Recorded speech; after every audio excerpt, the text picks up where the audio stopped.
With Maduro captured, Venezuela is erupting in protests and celebrations. But while the capital reacts, the real chaos is at the border. In today's video, I head to Puerto Santander, a border controlled by drug trafficking, extortion, and guerrilla groups. I find the house where Nicolás Maduro supposedly grew up, come within seconds of being extorted, see unmarked 4x4s with no license plates, before finally making my way to the main border in Cúcuta, patrolled by tanks and armed forces. Let's begin. Welcome back to another video and welcome to the border of Venezuela and Colombia. Right now I'm in the city of Cúcuta, right on the border, and this place is chaos. Now, unless you've been living under a rock, you would have saw what happened with the Venezuelan president after he got captured by the US. And since that happened, Colombia announced a state of emergency. As you can see, the tanks are behind me. The place is intense, okay? Lots of Venezuelans are coming to and from, crossing the border, and today we're going to be checking each individual border to see what the situation is. Vamos! So I'm in the taxi now, and the way it works here in Cúcuta is there's many borders. There's not just one, there's about 3 or 4, but the one that we're going to is the most dangerous, because of course I'm going to make this video exciting for you guys. Entonces, cuéntame un poquito, ¿dónde vamos en este momento? Puerto Santander. Pero ahí es la frontera más brava, ¿no? Es la frontera más brava, es un poquito inestable, ¿no? Por la guerrilla. Por la guerrilla, cuestan, extorsion, matan. Entonces, en estos momentos, se llama la frontera caliente, la frontera roja. Un policía muerto y 3 heridos de un ataque en la zona rural de Puerto Santander. Hacemos contacto con nuestro periodista Samir Castillo, quien nos entrega todos los detalles de un nuevo hecho de secuestro registrado hace unas horas en el municipio de Puerto Santander. En las últimas horas, familiares de Willington Telles, quien fue secuestrado el pasado domingo en Puerto Santander, señalaron que él no es desmovilizado de las FARC. Un nuevo caso de triple homicidio se registró en la frontera. En lo corrido de la semana han sido 2 los hechos donde son asesinados en un mismo lugar 3 personas. Las 3 víctimas serían vendedores o trabajadores informales de allí, el municipio de Puerto Santander.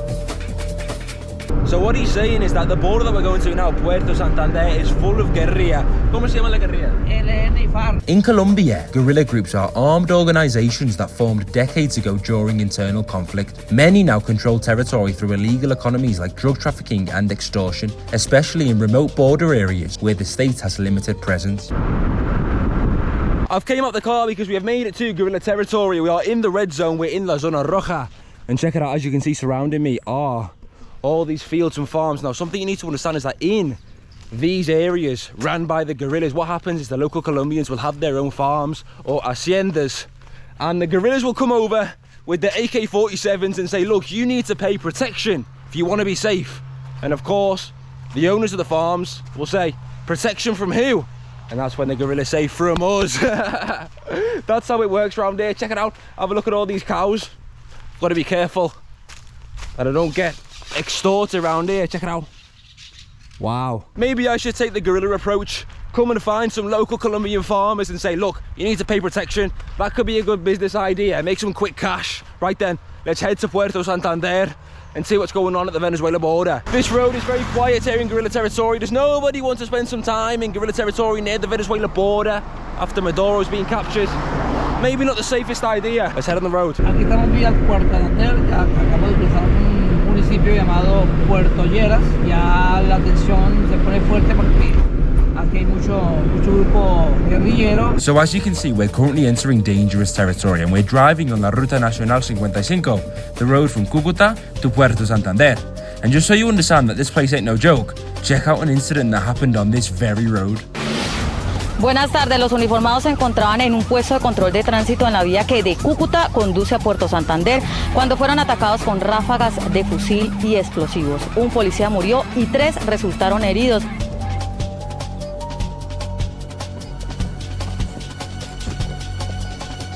I've hopped out the car again because you will not believe what I've just saw. If you do not believe that I'm in the red zone, the guerrilla territory, get on this. ELN, A-L-A-N-A. The ELN, or A-L-A-N-A, is one of Colombia's most feared guerrilla groups. Now, if you like football, these were the guys behind the kidnapping of Luis Diaz's father. And for these dance moves, I don't blame them.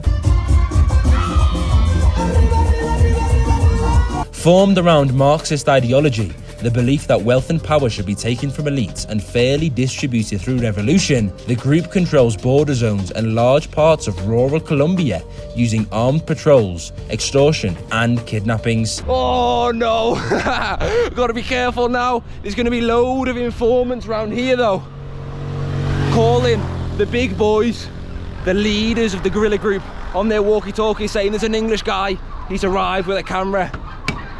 Right, let's try and not get extorted.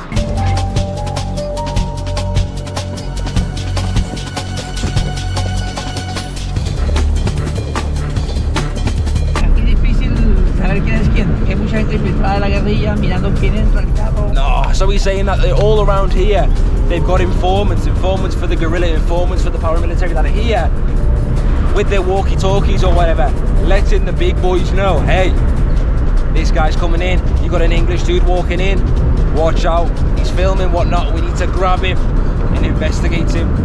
These places are a little intense, I'll say that. Also, this dude was saying that 2 policemen died in a shootout not too long ago with the paramilitary. We have officially made it to Puerto Santander here in guerrilla territory. Check it out.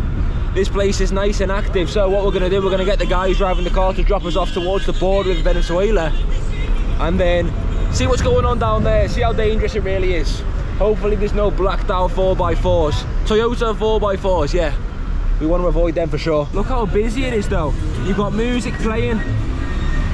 Everybody's getting about the market, selling whatever they've got, probably bringing things from Venezuela to Colombia and Colombia to Venezuela. We've been dropped off in Puerto Santander here in Colombia on the border of Venezuela. If you want proof, check it out.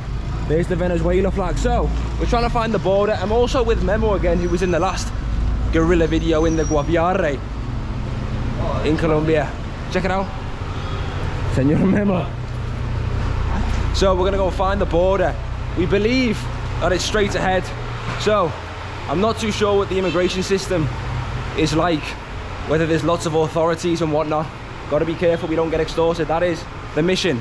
Do not get extorted. Check it out. It is a little bit rough around here though, I'll tell you that. We've got to watch out for informants for the organized crime groups. So here it is. Here is the border with Colombia and Venezuela days after the US invasion. Days after Maduro's been captured. Whoa, check it out. So that right there is Venezuela. Vamos, let's go and swim to the other side. Oh, but this water is brown. Right, we've came up these stairs now. We don't actually know if we're gonna go to Venezuela or not because of the current situation, me looking like an American man days after the invasion, but we're gonna see what's going on. Oh, this is it. Here is the bridge to Venezuela. Check it out. We're currently on the border of Colombia and Venezuela. Very active. You've got people crossing the border on motorbikes, car, and on foot. Lots and lots of contraband around here. I'll tell you that for free. Oh, you got a car behind me right now with no license plate.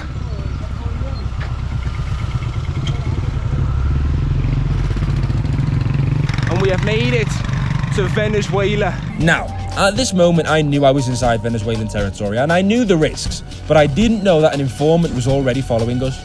We later learned that he was alerting guerrilla groups to our presence on the border.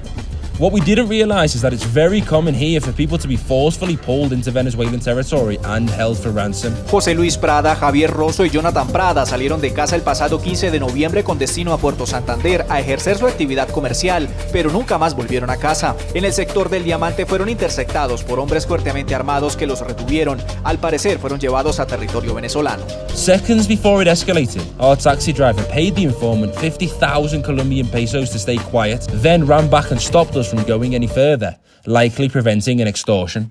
Situation update, we went to the border then and our driver came over, running over with his phone to act like he wasn't talking to us. As you can see, there he is there.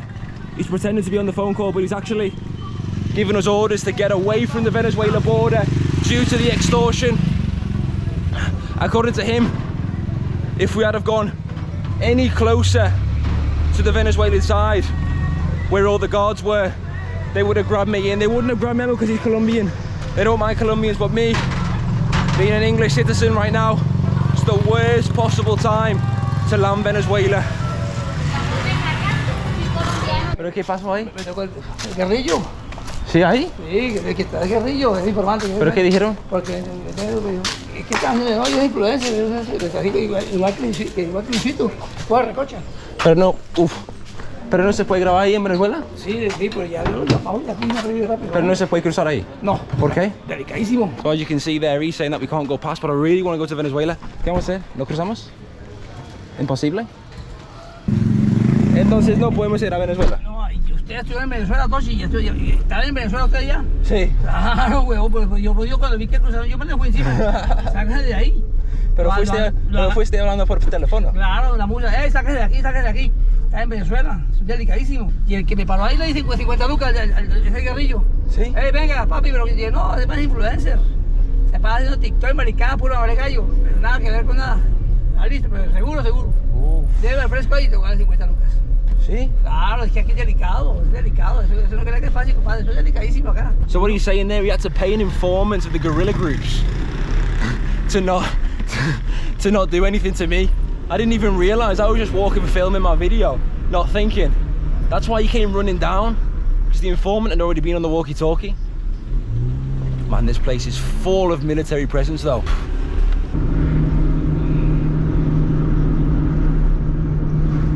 So we've escaped Puerto Santander now, we've made it to the next town over, Agua Clara. Check it out, this seems to be the main sort of park here. Oh, that was a close one, they almost got us in Puerto Santander. So what we're going to do now, we're going to go buy a drink. ¿Qué quieres tomar? Tomar agüita. ¿Tenías miedo de Puerto Santander? ¿Sí? Casi nos cogen. ¿Qué crees que nos iba a pasar si cruzamos ahí? Nos secuestraban y nos extorsionaban. Nah! Let's go back to Puerto Santander, give it another go. Except bring a lot of bribe money. No, but really, it's dangerous round those ways.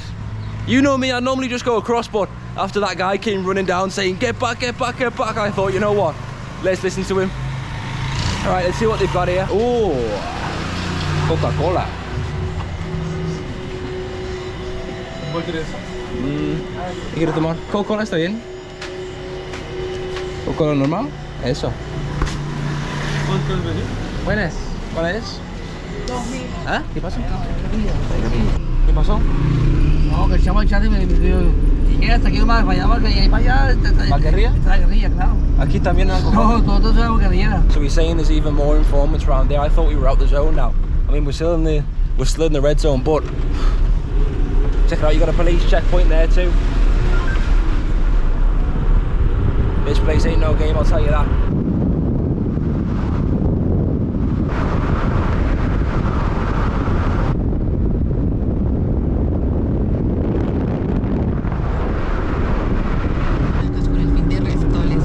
So we've made it to the city of Cúcuta here in Colombia on the border of Venezuela, and this house in front of me right here was where Nicolás Maduro, the Venezuelan dictator, grew up. Now, although on record Nicolás Maduro was raised in Caracas, his family roots trace back to Cúcuta through his mother, who was born here. Local stories and some reports even point to what is alleged to be his family's house, where neighbours say he visited relatives when he was young. I never realised that he grew up in Colombia, but apparently he did. Check it out. Completely abandoned. I'll take you to the other side here. So this is where Maduro grew up. Cages on the windows. I don't think anybody lives there now. Take a look at it. So a young Maduro, before he took charge of Venezuela, grew up right there. Entonces Maduro era colombiano o venezolano? Lo que pasa es que los dos países hermanos hay mucha convivencia entre Colombia y Venezuela, y en esta casa que está en esa casa ahí, crió. Cuando pequeño vivió Maduro. So he's saying Maduro, Nicolás Maduro, Venezuela dictator, grew up here. This is crazy. Let's see if he's in. Maduro. Maduro. Doesn't seem to be in. Looks like Maduro doesn't want to come up to play today. Take a look though, it seems like Maduro grew up in the hood here in Cúcuta. Check it out. Here's what the streets look like. Got some police at the bottom there. I wonder what he was like as a kid. So after seeing Maduro's house, we've now made it to the main border. Puente Simón Bolívar it's called. All the way down there, so we're gonna cross. We're not gonna go all the way to Venezuela after what happened before, but we're gonna see what's going on, see what chaos we can find. It seems to be a lot busier than the other border in Puerto Santander though, I'll tell you that. Check it out, so we've made it to the main border here, and you've got all the tanks waiting here on the border of Colombia and Venezuela. Check it out, this is it, the main border. So we're gonna go to the halfway point, because apparently what the immigration dude was telling me in this office is that if I go past the halfway point, you get extorted. He said you get extorted, investigated, interviewed, a lot. And my phone is full of videos and pictures of the main man, Nicolás Maduro. So I need to avoid an interview and investigation at all costs. So as you can see all the way in the distance, Puente Internacional Simón Bolívar Bridge, the main border between Colombia and Venezuela. So let's see what's going on down there. Although, to be honest, there doesn't seem to be that many people. I thought it would be packed full of Venezuelans going back to their country now that the dictator has been captured, but it does not seem that way. Here it is, there's the flag of Colombia. Oh, and all the way in the distance is the Venezuela flag. You can't really see it. If I want to show it, I've got to go past the halfway mark, aka the extortion mark. Oh man, I really am surprised though. Where's all the Venezuelans going back to the country? Got a few girls there in the front walking back, not many at all. Tell you what though, down there looks a little bit rough. Right, we've got to watch out, make sure no Venezuelan guards grab me and take me across the halfway point, because that'll be a nightmare. But all the hills in the distance, they're all Venezuela. Wow, and I believe the town on the other side of the border is called San Antonio. I think so anyway. Take a look. Oh no! Right in the middle you've got some guards. Oh. And this is it, the border between Colombia and Venezuela. So what we're going to do right now, we're going to go to a viewpoint, I believe the most famous viewpoint in Cúcuta, all the way back there, to see if we can get a full view of the map. Let's get down there now. Vamos. As we're on the way to the viewpoint, we found another Venezuela sign. Venezuela. We have landed at the Jesus Christ statue here in Cúcuta, all the way at the top of the hill. So this is supposedly one of the best viewpoints of the city. There it is there, Jesus Christ. Let's head up these stairs and see what the view's looking like. But I thought there'd be way more Venezuelans wanting to go back to their country. Thought it'd be chaotic, but to be honest, other than down the main border and the border of Puerto Santander where we had the issues, it's not too crazy. There it is, Jesus Christ statue there, and the view of Cúcuta. Beautiful. Right then, senores, that is me done for the day. We hit the border, we hit the Venezuelan border. So I'll see you in the next one. Adios.